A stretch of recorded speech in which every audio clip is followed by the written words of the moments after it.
गुजरात के वडोदरा में आज अनंत चतुर्दशी के मौके पर गणेश प्रतिमाओं के विसर्जन हो रहे हैं, जिसके चलते शहर में चुस्त पुलिस बंदोबस्त तैनात किया गया है, जिस पर वडोदरा के पुलिस कमिश्नर नरसिम्हा कुमार ने जानकारी दी।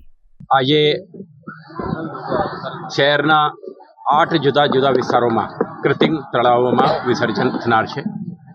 તો ગણપતિ મંડળથી માંડીને સમગ્ર રૂટ ઉપર અને પછી એન્ડમાં આપણા આર્ટિફિશિયલ પોન્ડ ઉપર આજે પોલીસની બંદોબસ્ત છે।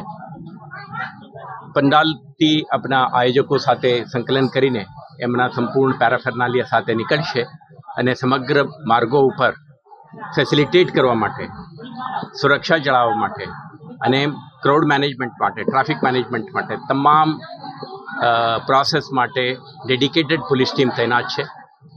બપોરથી શરૂ થનાર આ કાર્યક્રમમાં પોલીસ અધિકારીઓ ખડે પગે હાજર રહેશે।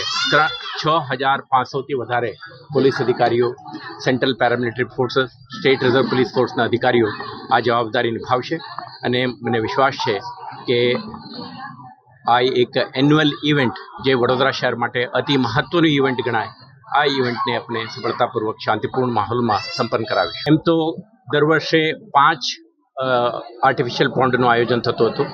આ વખતે આપણે નવલખી, માંજલપુર, સમાહરણી, દશામાં, આ ઉપરાંત જીઓ પેટ્રોલ પંપ ખોડિયારનગરમાં, લેપ્રસી ગ્રાઉન્ડ ખાતે બાપોદમાં, SSV2ના પણ ઓગમેન્ટેડ કેપેસિટી સાથે અને ભાયલી ખાતે એમ કરીને આપણે 5+4 લગભગ 9 જગ્યાએ આપણે વિસર્જનનું આયોજન કરી છે।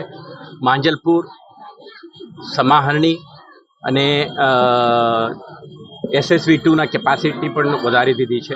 એટલે મને વિશ્વાસ છે કે ઉત્તર, દક્ષિણ, પૂર્વ, પશ્ચિમ વિસ્તારના રહીશો, ભક્તજનો માટે એમના નજીકના વિસ્તારમાં જ વિસર્જન માટે પોન્ડ ઉપલબ્ધ રહેશે।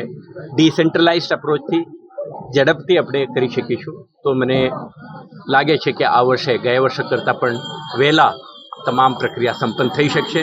કોઈ પણ જગ્યાએ વધારે રશ કે લાંબુ ક્યુ આ જોવા ન મળે।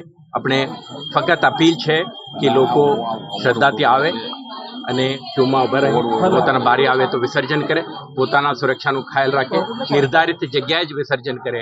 અને કેટલાક પેપરોમાં પણ આવી ગયો હતો લક્ષ્મીપુરા અને ગોત્રી ખાતેના તળાવનો પણ ઉપયોગ કરવા માટે આ નોટિફાઈડ એરિયા નથી, એટલે એમને દશામા માટે યા નવલખી કે ભાયલી ખાતેના કૃત્રિમ તળાવમાં જવું પડે તો નિર્ધારિત સ્થળોએ જ કરે અને પોલીસ અને તંત્ર સાથે સંકલનમાં કરે તો 10 દિવસના આજના આ તહેવાર એક સુરક્ષિત માહોલમાં, શાંતિપૂર્ણ માહોલમાં સંપન્ન થશે।